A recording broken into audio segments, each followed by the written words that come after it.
สบายดีทุกท่าน มื้อนี้เฮามีนิทานม่วนๆมาเล่าสู่ท่านฟัง นิทานมีชื่อเรื่องว่าแม่งกระเบื่อน้อยในทงดอกไม้ในตอนเช้าของมื้อหนึ่งอากาศแจ่มใสดี พวกแม่งไม้ได้พากัน ออกไปสอกหากินอย่างม่วนซื่น มีแม่งกระเบื่อน้อยตัวหนึ่งลาวตื่นสวย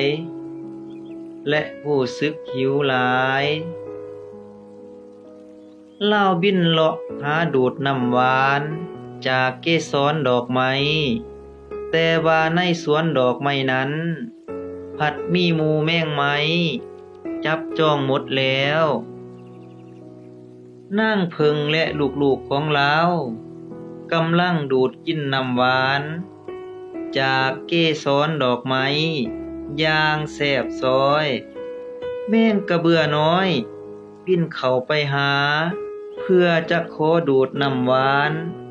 จากเกสรดอกไม้เมื่อบินไปฮอดแล้วจึงเอิ้นถามนางพญาเพิงว่านางพญาเพิงเอ๋ยข้อยหิวหลายข้อยขอดูดน้ำหวานจากเกสรดอกไม้น้ำเจ้าได้บ่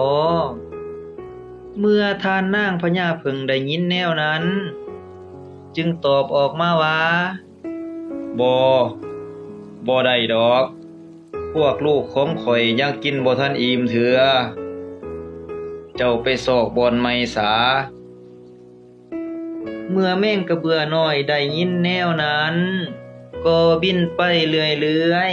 ๆแต่ก็บ่มีบ่อนใดวางลาวบินไปใกล้จากทงดอกไม้แห่งนั้น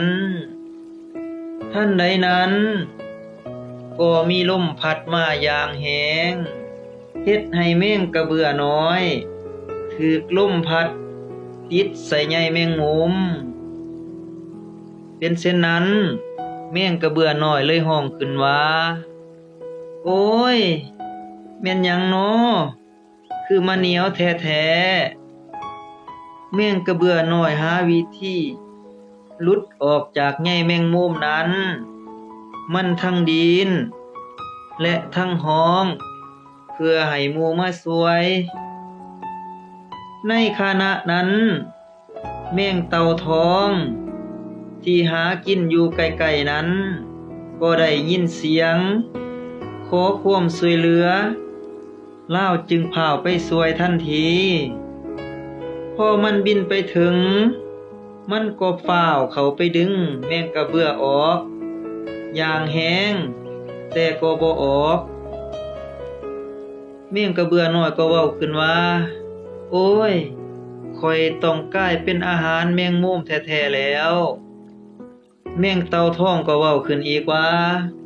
เจ้าบ่ต้องย้านเด้อข้อยสิไปสอกหมู่มาช่วยเจ้าเองพอเว้าแล้วแม่งเต่าทองก็บินออกไปสอกหาหมู่ที่หากินอยู่ไกลๆแถวนั้นเมื่อบินไปฮอดหมู่แล้วแม่งเต่าทองก็เว้าขึ้นว่าพวกเจ้าไปช่วยแม่งกระเบื่อแหน่ลาวติดอยู่ใยแมงมุมนั้นแถวทงดอกไม้อยู่ฝากเบื้องนั้นถ้าพวกเจ้าบ่ไปช่วยลาวคงตายอย่างแน่นอนพอปรึกษากันแล้วแม่งบุ้งขี่หลังแม่งกระบี่ทันทีส่วนผึ้งแม่นบินตามหลังแม่งเต่าทองแม่นบินนำหน้าพวกเขาพากันพาวเพื่อไปช่วยแม่งกระเบือเมื่อพวกเขามาถึงก็พากันดึงแม่งกระเบือออกอย่างแห้งแต่ก็บ่เป็นผลเพราะใยแมงมุมนั้นมันทั้งแน่นและทั้งเหนียวทันใดนั้นเจ้าแมงมุมก็ตื่นขึ้นมามันจ้องตาไปหาพวกแมงกระเบือด้วยสายตาอันหิวโหยแม่งเต่าทองและหมู่เพื่อนตื่นตกใจแหงก็ได้พากันไปหาบอนลี แมงมุมย่างเข้ามาไกลๆแมงกระเบือแล้วเว้าขึ้นว่าแมงกระเบือน้อยเอ้ยเจ้าต้องตกเป็นอาหารของข่อยอย่างแน่นอนเมื่อได้ยินแนวนั้นแมงกระเบือก็ตอบไปว่าอย่ากินข่อยเลยทานแมงมุมเอ้ยข่อยทั้งจอยทั้งน้อยมันกินบ่แซ่บดอกแมงบงก็เว้าขึ้นมาว่ากระเบือน้อยต้องตกเป็นอาหารของเจ้าแมงมุมแท้ๆพวกเฮาสิเฮ็ดแนวใดกันดีพวกเขาทั้งสี่ก็ได้แต่ภาวนาเอาใจสวยแมงกระเบือน้อยให้หลุดพ้นออกจากใยแมงมุมแมงมุมได้สานใยเกี่ยวใส่แมงกระเบืออย่างไว้ว่าและแน่นหนาเพื่อบ่ให้แมงกระเบือน้อยดิ้นได้ทันใดนั้นแมงกระเบือก็คิดแผนออกแล้วบอกแมงมุมว่าท่านแมงมุมเอ้ยหยุดก่อนถ้าเจ้าอยากกินข่อยแบบสบายโดยที่เจ้าบ่ต้องเสียเหือเสียแหงสร้างใยแมงมุมนี่ให้มันสับสนเจ้าต้องเฮ็ดตามข่อยบอกเมื่อแมงมุมได้ยินแนวนั้นก็หยุดทันทีแล้วก็ถามแมงกระเบือว่าเจ้าสิเฮ็ดแนวใดให้ข่อยหาอาหารได้ดีและไวกว่าเก่าจงบอกข่อยมาไวๆเจ้าต้องปล่อยข่อยไปก่อนแล้วข่อยจะเอาปีกอันใหญ่ที่สุดอยู่เฮือนข่อยมาให้เจ้าถ้าเจ้าได้ปีกนั้นแล้วเจ้าจะสามารถบินได้เพื่อสอกหาอาหารได้อย่างง่ายดายเมื่อแมงมุมได้ยินแบบนั้นก็คิดอยากได้ปีกจึงเอาแขวอันแหลมคมกัดใยแมงมุมที่หัดแมงกระเบือออก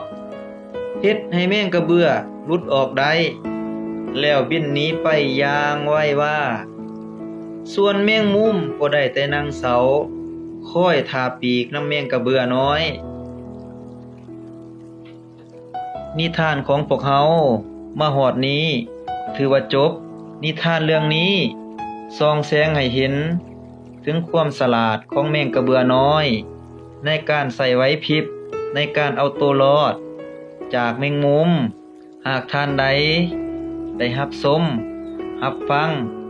คลิปเฮาจบแล้วขอคนละไลค์คนละแชร์เพื่อเป็นกำลังใจให้พวกเฮาเฮ็ดคลิปต่อๆไปด้วยขอขอบใจ